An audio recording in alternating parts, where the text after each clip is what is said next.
Right, so we've talked about the order out there in the cosmos, but what about the order in here, inside our own heads? This leads us straight to that other massive assumption, that we can actually trust our own minds to figure any of this out. I mean, really think about this. If our brains are just the product of evolution, of natural selection, then their only real job is to help us survive, right? Find a meal, not become a meal, make more of us. But why would a brain that's fine-tuned for survival on the savannah also be weirdly good at discovering things like quantum mechanics or general relativity? There's just no survival advantage there. And this is exactly where the philosopher Alvin Plantinga steps in. He makes this really compelling case that there's a deep conflict, as he puts it, between a purely naturalistic view of the world and trusting our own ability to reason.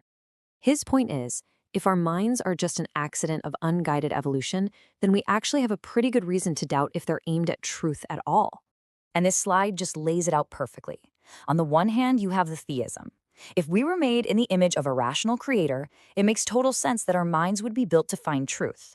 Plantinga calls this a deep concord. Everything fits. But then you have naturalism. Our minds are just built for survival. And that creates what he calls a defeater. Basically, it's a reason to doubt all of our conclusions, including the conclusion that naturalism is true.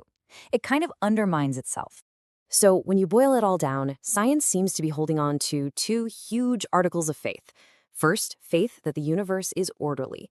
And second, faith that our minds can actually understand that order.